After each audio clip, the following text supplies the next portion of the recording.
এক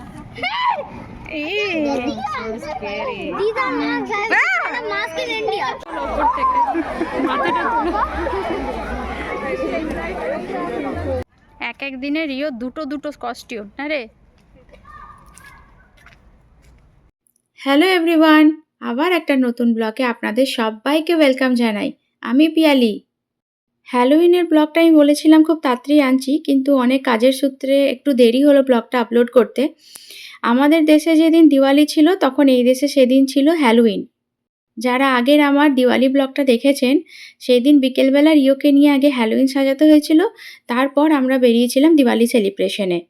এখন তো আমাদের দেশেও হ্যালোউইন সেলিব্রেশন হয়, সব বাচ্চারা বা আমরা বড়রাও কিন্তু এরমভাবে সেজেগুজে হ্যালোউইনের দিন আমরা একটু ছোটোখাটো পার্টি করি বা গেট টুগেদার করি। স্কুলে বাচ্চাদের হ্যালোউইন সেজে আসতে বলে। বা যেই দেশের ফেস্টিভ্যাল সেই দেশে এইবারে প্রথম আমি উপভোগ করলাম, মানে কিরমভাবে হ্যালোউইন হয়, বাচ্চারা কিরমভাবে সাজে বা কিরমভাবে ওদের চকলেট দেয়, সেগুলো সব আমি এই প্রথম এগুলো ফিল করলাম। এই ভিডিওতে আপনারা হয়তো লক্ষ্য করছেন গাড়ির বুটগুলোকে কি সুন্দর সবাই কিন্তু সাজিয়েছে। এটা আমার জন্য একদম নতুন, জানা ছিল না হ্যালোউইনে এরমভাবে ডেকোরেট করে সবাই। তো বাচ্চারা সাজে বিভিন্ন ধরনের শাকচুন্নি, ভূত, পেতনি এরম ধরনের সাজে, প্লাস অনেক ধরনের যেগুলো ওদের কার্টুন ক্যারেক্টার হয় বাচ্চাদের, সেগুলো স্পাইডারম্যান, আয়রন ম্যান আরও কী সব বলে আমি অত জানি না, সেগুলোও সাজে। আবার এই যে দেখছেন গাড়ির পেছনে যে বুটটা হয়, তো এই গাড়ির এই ডিকির বুটটাতেও কিন্তু এরা খুব সুন্দরভাবে সাজায় বিভিন্ন ধরনের, যেরকম ফুটবলের থিম করলো বা স্পাইডারম্যানের নেট করলো, এরকম ধরনের বিভিন্ন ধরনের থিম দিয়ে ওরা গাড়ির বুটটাকে সাজায়। ওটাকে আবার ওরা বলে ট্রাঙ্ক অর ট্রিট, মানে এটাই হচ্ছে এখানকার কালচার। তো বেশ ভালো লাগছে, বিভিন্ন ধরনের জিনিস ওরা থিম দিয়ে সাজিয়েছে। এখানে একটা অবশ্য আমাদের অ্যাপার্টমেন্ট থেকে কম্পিটিশন হচ্ছে, যার বেশি সুন্দর সাজানো থাকবে ট্রাঙ্ক অর ট্রিট করে, তারাই কিন্তু এখানে কম্পিটিশনে প্রাইজটা পাবে। তো সব বাচ্চারা বিভিন্ন ধরনের জিনিস সাজিয়েছে। যারা সেজেছে বাচ্চারা, তারা এক একটা করে গাড়ির সামনে যাচ্ছে, আর গাড়ির যে মালিক তারা ওদের ভরে ভরে চকলেট, কুকিজ, তারপরে অনেক ধরনের কেকস তারা গিফট করছে আবার। বেশ ভালো লাগছে, বাচ্চারা যে যত খুশি চকলেট পাচ্ছে, আর সবার সাথে কম্পিটিশন হচ্ছে, দেখ আমি 5টা পেলাম, আমি 2টো পেলাম। বেশ মজার জিনিস, ছোটদের সাথে আমরা বড়রাও ভীষণ এনজয় করছিলাম। তবে জানেন, ফেস্টিভ্যালটা যেই দেশেরই হোক, মানে আমি এটা একটু বুঝলাম, আমাদের দেশেরই হোক বা এই দেশেরই হোক, জিনিসটা কিন্তু মোটামুটি একই। আমরা যেরম মিষ্টি খাওয়াই, তারপর লাড্ডু দিই, এরা সেরম বিভিন্ন ধরনের চকলেট দেয়, কেক দেয়। দেখুন জিনিসটা কিন্তু একই, মানে সবাইকে খুশি করার, কীভাবে বন্ধুত্ব হবে, কীভাবে একটু আলাপ হবে, থিমটা কিন্তু একই। তো বেশ ভালোই লাগলো আমারও। আবার দেখুন এরা আবার বিভিন্ন ধরনের সেজেছে, মানে যে গাড়ির মালিক তারাও নিজে সেজেছে, প্লাস গাড়ির বুটটাকেও সাজিয়েছে। বেশ ভালো লাগছে, আর সবাই ভীষণ অ্যাপ্রিশিয়েট করছে রিওর এই থিমটাকে দেখে। মানে রিওকে যেভাবে সাজিয়েছিলাম, মানে আমি তো দোকান থেকে বা কোনো মার্কেট থেকে কিনে আমি ওকে সাজাইনি, ওটা পরে সেজেছিল রিও। কিন্তু আগে আমি ওকে নিজের একটু ইউটিউব দেখে বা অন্য কোনো সাইট দেখে একটু ভেবেচিন্তে এই থিমটা ওকে আমি রেডি করিয়েছিলাম। এখানে কম্পিটিশন আছে, আগেই আমি বলেছিলাম আরেকটা ব্লগে। তো যারা দেখেননি তারা একবার প্লিজ আমার ইউটিউবে গিয়ে, একবার আমার চ্যানেলে গিয়ে দেখবেন রিওর এটা কীভাবে আমি তৈরি করেছি। একটু ছোট করে একটা ছোট্ট ভিডিও আমি করে দিয়েছিলাম এখানে আমি। তো ও তো ভীষণ এক্সাইটেড, আমি বলছি একটুখানি অ্যাক্টিং কর, মাথাটা নিয়ে ঘোরা। তো সবাই অনেক ফটো তুলেছে রিওর সাথে। তবে জানেন এই কস্টিউমটা সাজিয়ে একটা অসুবিধা রিওর খুব হয়েছে। সেটা হচ্ছে রিও হাতটা বের করতে পারছিল না। তো যতটুকু চকলেট আমি নিয়ে দিচ্ছিলাম ওর বাকেটে ততটুকুই। বাকিটা নিচে থেকে যে একবারে বাচ্চারা যেরকম নিচ্ছিল সেটা নিতে পারছিল না। তার জন্য ওর না আর বেশিক্ষণ ভালো লাগছিল না এই কস্টিউমটা পরে।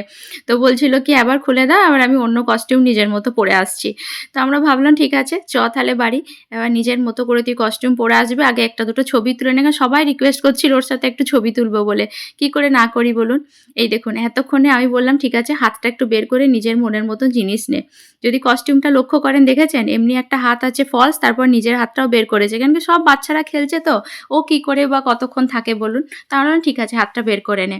এমনি কস্টিউমটাতে হাতটা বের করলে হতো না। তো ঠিক আছে, ও একটু এনজয় করলো। তারপর আমরা ভাবলাম কি একটু দুটো ফটো তুলিয়ে তারপর বাড়ি নিয়ে তোকে অন্য কোনো ফ্রি কস্টিউম তোকে মানে যেইটাতে ও ফ্রি থাকবে, মানে একটু হালকা-ফুলকা থাকবে, সেই কস্টিউমটা পরিয়ে তোকে নিয়ে আসবো।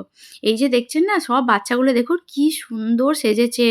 ছোট মেয়েগুলো কালারফুল ড্রেস, মানে পরী সেজেছে, অনেক ধরনের সিন্ড্রেলা সেজেছে, বা তারপরে ছেলেরা তারপর দেখুন স্পাইডারম্যান, আয়রন ম্যান এরা সব সেজেছে। এই যে বাড়ি নিয়ে এসে রিওকে আবার ড্রেস চেঞ্জ করিয়ে আবারও বাকেট নিয়ে বেরিয়েছে ট্রিক অ্যান্ড ট্রিক্স করবে বলে। প্রথমেই একদম হামলা করেছিল আমার বাড়িতে সব বন্ধুরা মিলে ওর। বেশ মজার কিন্তু। দেখুন আসার পরে বিশ্বাস করবেন না রিও ভীষণ ফেমাস হয়ে গেছে আমাদের এখানে অ্যাপার্টমেন্টে। মানে এত বন্ধু ওর হয়েছে মানে কি বলবো?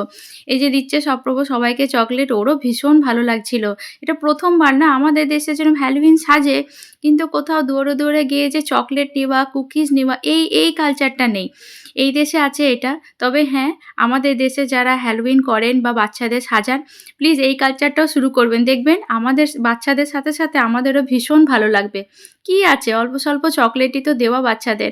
একটা করে দিচ্ছি তাতেই দেখছেন কত সুন্দর এরা খুব খুশি হচ্ছে। সপ্রভুরও ভীষণ আনন্দ হয়েছে মানে দেখে এরম তো কোনোদিন হয়নি। আর এই যে দেখছেন একটা মানে আমি একে রাস্তায় যেতে, যেতে এও রিওর বন্ধু। আমি বললাম, "একবার তুই আমাকে দেখা কিভাবে সেজেছিস।" মানে দেখে তো মানে আমার একদম মনে হচ্ছিল জান প্রাণ বেরিয়ে যাবে। বিভিন্ন ধরনের জিনিস একদম মানে দেখাটাও মানে একটা আশ্চর্য জিনিস। কোনোদিন এরম ধরনের কস্টিউমও দেখিনি আর কিছুই না। তবে লাস্ট মোমেন্টে কিছু ছবি তুললাম আমরা জাস্ট ফর মেমোরিজ যেন পরে সবাই দেখতে পারি বা আজ থেকে বহু বছর পর যখন এগুলো দিনগুলো মনে পড়বে, এগুলো খুলে যেন দেখতে পারি। তো এই করেই আমি আজকে ভিডিওটা এখানেই শেষ করছি।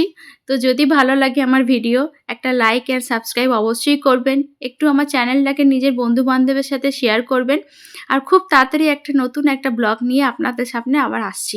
তো থ্যাংক ইউ সো মাচ আমার সাথে থাকার জন্য, আমার ব্লগটাকে সাবস্ক্রাইব করার জন্য, লাইক করার জন্য। Thank you.